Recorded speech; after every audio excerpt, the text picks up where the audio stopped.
Budget पे आई है, budget पे आई है। एक मिनट क्या बोले, फिर बोलना दोबारा। नहीं, आप बजट क्या बोलिए? नहीं, सभापति जी बोलिए। नहीं, सभापति महोदय, नहीं, जिन्होंने गोली चलाई वो आपका राम मंदिर बना रहे हैं।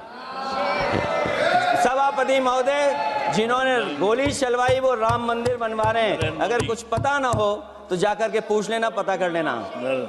आधी अधूरी जानकारी के साथ मत आया करो यहाँ पर। अब आप बताइए सभापति महोदय, बीवी राम जी नाम बदल दिया आपने। यूपी जैसा बड़ा स्टेट, उसको क्या मिलेगा अब, जहां पर 1000 ग्राम सभाएं अर्बन हो गई हैं। जब 1000 ग्राम सभाएं अर्बन हो गई हैं और 40% व्यय प्रदेश सरकारों पर डाल दिया गया है, ये स्कीम कैसे चलेगी आपकी? मैंने पहले ही कहा था कि एमएसपी की लीगल गारंटी मिलनी चाहिए। और जिस तरीके से किसान आत्महत्या कर रहा है, एनसीआरबी के आंकड़े सरकार के पास होंगे कि किसान कितनी आत्महत्या कर रहा है। जिन्होंने ये कहा कि 2022 तक हम दोगुनी आय कर देंगे। आप बताइए, आलू की पैदावार की क्या आय दोगुनी हो गई? धान की पैदावार करने वाले की आय दोगुनी हो गई। आपको गाय से बहुत प्रेम है।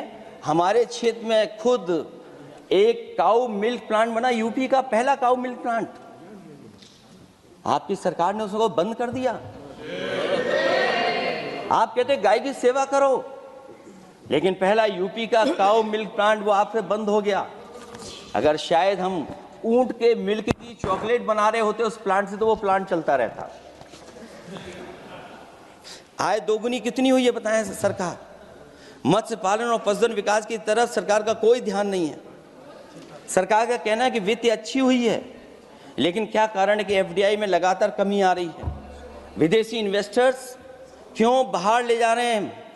भारत में इन्वेस्ट करने के लिए क्यों नहीं इच्छुक हैं? और शेयर मार्केट क्यों इतनी जल्दी गिर जाता है? रुपए के मूल्य में डॉलर के विरुद्ध निरंतर गिरावट आ रही है। और इसके बाद सभापति महोदय, इस डील और ढील के बाद हमारा रुपया कहां होगा, ये सरकार जरूर बताए हमें। मैन्युफैक्चरिंग में कोई सुधार नहीं हो रहा है। अभी भी हम जीडीपी के 15% पर मैन्युफैक्चरिंग पर निर्भर हैं, जबकि मैन्युफैक्चरिंग के शेयर मेक इंडिया के अनुसार अभी तक 25% होना चाहिए था। इससे स्पष्ट लगता है कि मेक इन इंडिया, आत्मनिर्भर भारत और पीएलआई योजना सफल नहीं हो पाई हैं। और उसी का परिणाम है कि आज हमारे नौजवानों को रोजगार और नौकरी नहीं मिल पा रही है। सरकार उद्योगपतियों के साथ खड़ी है। सरकार द्वारा लेबर कोड्स लाए गए हैं, जिन लेबर रिफॉर्म्स के रूप में दर्शाया जा रहा है वो लेबर कोड एम्प्लॉयर के हित में है, लेबर के पक्ष में नहीं है और मजदूरों के नहीं है। अब अधिकांश उद्योगों द्वारा लेबर को कोई भी नौकरी से निकाला जा सकता है। इतना तानाशाही होगी कि जब चाहेंगे तब निकाल देंगे। उनके 8 घंटे से अधिक काम कराया जा सकता है। परमानेंट एम्प्लॉयमेंट की बजाय कॉन्ट्रैक्चुअल एम्प्लॉयमेंट की व्यवस्था की है सरकार ने। सोचिए, यही सरकार है कि सबका साथ सबका विकास। एयर पॉल्यूशन को लेकर के मैं पहले ही कह चुका हूं। और शहरी विकास तो इनका मैंने क्यूटो को मैं देखा है, इसलिए उस क्यूटो के बारे में मैं ज़्यादा नहीं कहना चाहता हूं। अंत में मैं इतना ही कहूंगा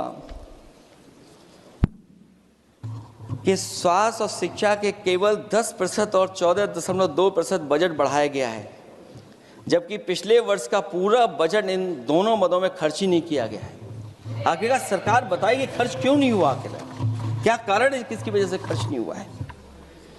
जल जीवन मिशन में 50,000 करोड़ रुपए खर्च नहीं हो पाए हैं और प्रधानमंत्री आवास योजना में 40,000 करोड़ रुपए। और हमारे देश के प्रधानमंत्री ने गांव गोद लिया था, वो लगता है उस गांव को अनाथ छोड़ दिया है प्रधानमंत्री जी ने।